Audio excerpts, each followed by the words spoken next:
here. Today, I'm going to explain a German satirical comedy film called Look Who's Back. Spoilers ahead. Achten Sie und achten Sie darauf.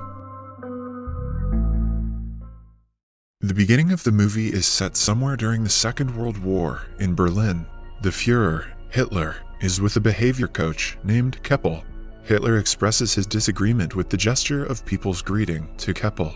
He complains that though the Nazi salute is out-fashioned, people need to at least raise their hands up to the wrist and show respect.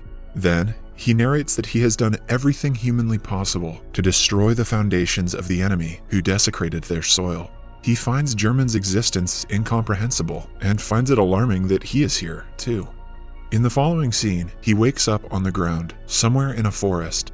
Looking up to the sky, he sees that the enemy aircrafts are missing and guesses that they might have taken some rest. Suddenly, a ball comes bouncing towards him and stops just at his side. He raises himself and heads towards a building past the bush. He is then approached by 3 young kids who question him if he is okay. Hitler looks at them and thinks that they are the future of the nation. He then asks them the way to the street. In that instant, a reporter, Fabian Sawatzki, is filming the kids with his camera. Hitler is seen on the far side of the screen. He picks up his army cap and says to himself that he should go to the Führer bunker. Hitler gets to the street and is amazed by people riding mono-wheel bikes. He finds people capturing him on their cameras and expresses that though the rubble went, people have gone mad. Then, he feels a modern car by his hand and questions himself if he fell into a coma and missed the victory. He realizes that he is not aware of his situation entirely and alerts himself to collect more information. Then, he asks a man about the location of Chancellery, but the person instead asks him for a picture. He gets disturbed by the camera's flashes as people come near him and take photos in turns. Confused by the unusual events around him, he concludes that something went out of hand in this place. As Hitler walks away, he finds a woman speaking in German on her phone. He comes closer and asks her about the current date, but the woman is terrified and sprays his eyes. Hitler cries in pain as his eyes get reddish and his vision gets blurred. He stumbles and walks to a newspaper shop nearby. He gets shocked to see the date October 3rd, 2014 written on the paper and falls to the ground at once. Somewhere else, the boss of a TV station, Karner, praises Mr. Christoph Sensenbrink for his excellent job as the deputy's head. He proposes a higher solution, but instead announces another worker named Miss Katja Bellini as the managing director. Due to this, Christoph is shocked and dissatisfied. He comes to his office and vents his anger out at a struggling filmmaker named Fabian. Despite Fabian's best attempts to convince his boss, he gets fired and thrown out by the guards. Sometime later, Hitler wakes up at the news shop and asks the owner about the date. He confirms that it is in fact 2014. A confused Hitler questions if the shopkeeper has kidnapped him and suspects that this is all a trick play of the enemy's secret service. He threatens to kill the shopkeeper if he is working for the enemy, but the shopkeeper gives him a bar of chocolate instead. Hitler opens it after quite a struggle and sniffs it. He declares it to be industrially pressed grain and questions the shopkeeper if there is still a shortage of bread.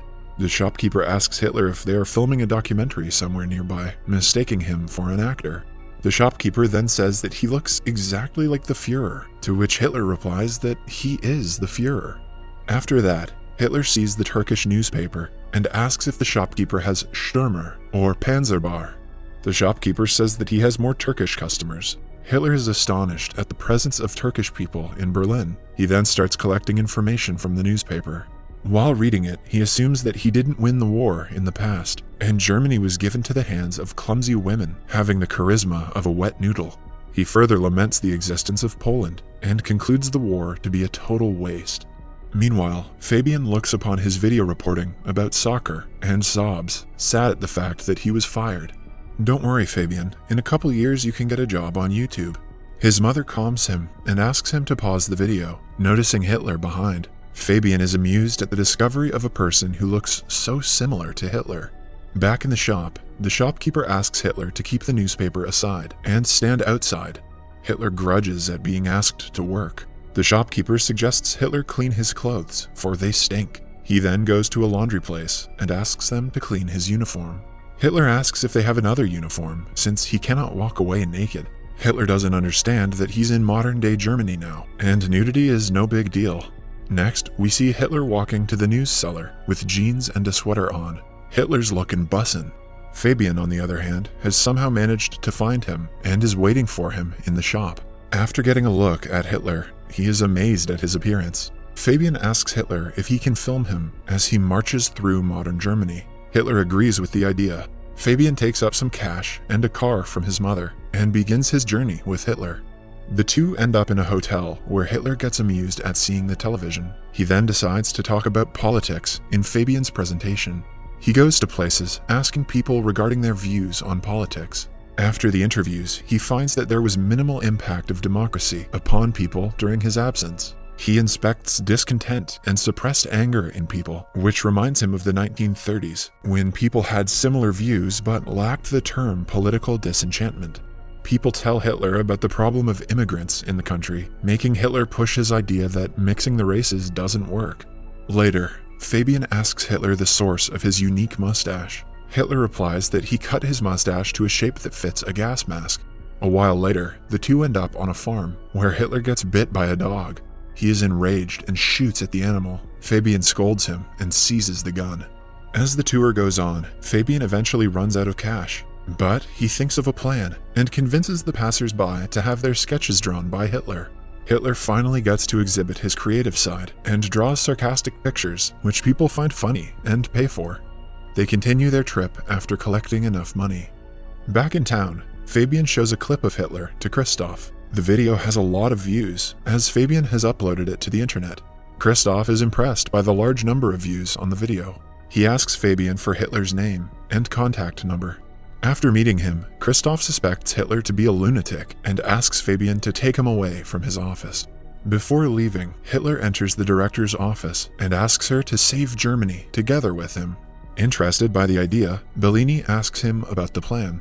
She quickly asks her assistant to prepare a proper TV format for broadcasting the Führer on listening to Hitler's idea. Fabian then threatens Christoph to give him his job back, or else he will take Hitler away. On hearing this, Christoph makes him a kitchen boy, promising to promote him when a new editorial post opens up. Kitchen boy is better than an internship, I guess. Sometime later, Hitler is given a table at the TV studio. Christoph calls Kromeyer to help Hitler with computer use. Hitler recalls the computers of his days and labels the invention to be one of the greatest. Kromeyer tries to sign up Hitler to email, but informs him that his name is already taken. Hitler grunts for others stealing his name and tells her to use New Reich's chancellery as he liked it. Christoph plans to put Hitler on a live comedy show called Whoa, Dude! He is still salty because Bellini got a promotion instead of him and intends to create trouble for her. He intends to bring racism to the debate through sarcastic jokes on Jews and throw out Hitler. The show starts, and Witzigmann, the host, calls for Hitler on the stage. The audience gossips about Hitler's appearance, but when Hitler gazes at the audience, the hall goes completely silent. Hitler soon breaks the silence, but does not read out the lines as scripted. He explains that he is to tell a joke about immigrants, but he is not going to do so.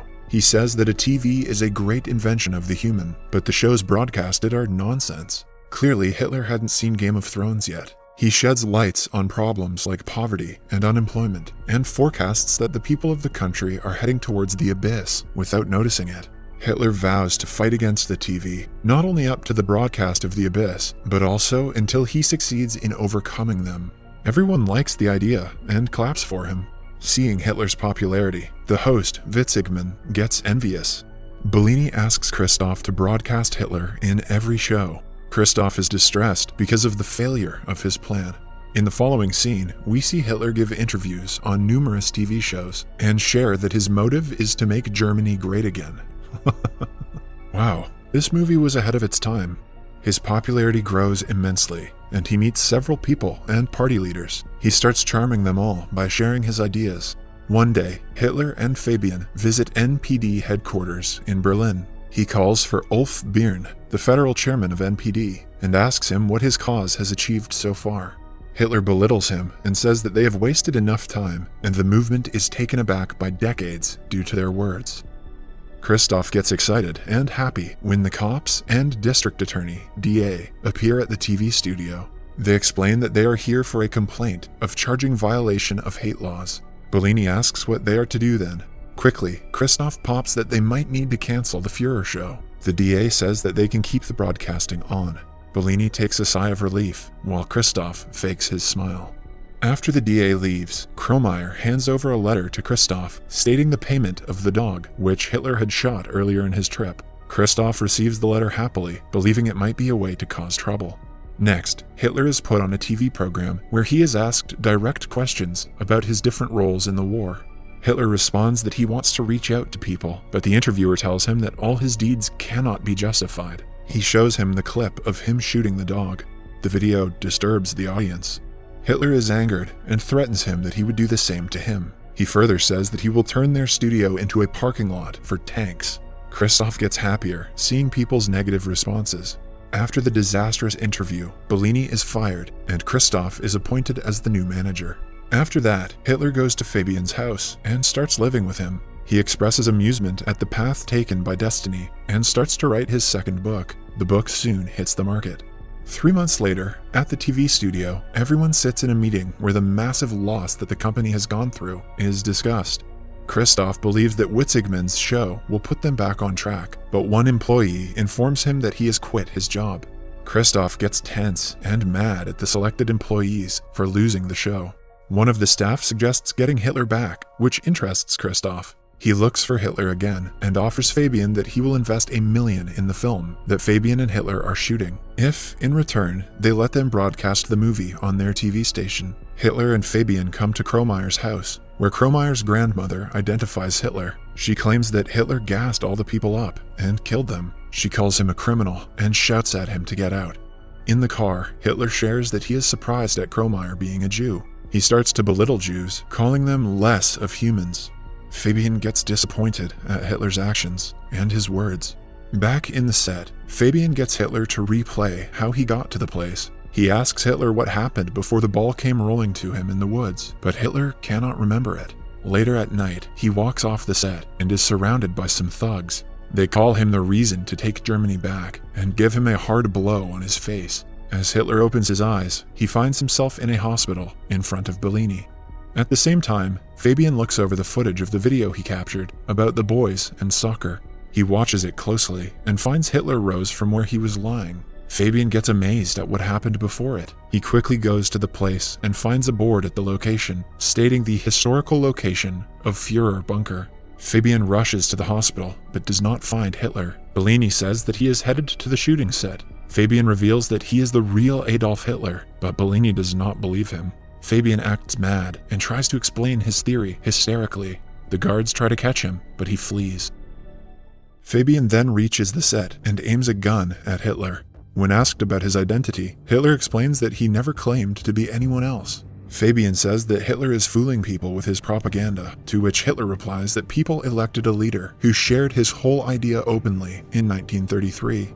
Fabian takes Hitler to the top of a building with his gun. He corners Hitler and declares him to be a monster. Hitler in turn claps back, saying that ordinary people elected an extraordinary man and entrusted the fate of the country to him. He explains that people chose him because they bear the same values in their inner hearts. An enraged Fabian shoots Hitler, making him fall off the building onto the street. Soon, Fabian hears Hitler's voice, who says that no German can get rid of him. And Hitler, who was just thrown down, appears right behind it again. Just then, Bellini calls for a cut in the studio, and everyone cheers for the shoot. Turns out that it was just a film shoot, and a random actor was playing the role of Fabian. Hitler then asks everyone to remember the comrades who could not be with them. Somewhere else, Kromeyer is sobbing, seeing Fabian through a hole in the mental ward. Hitler and Bellini are busy giving autographs and interviews to people after the film booms. As they pass by a car, the people on the street seem fond of Hitler and greet him with respect. Subscribe for more videos like this, turn on notifications, and leave a like to help the channel out. Thank you.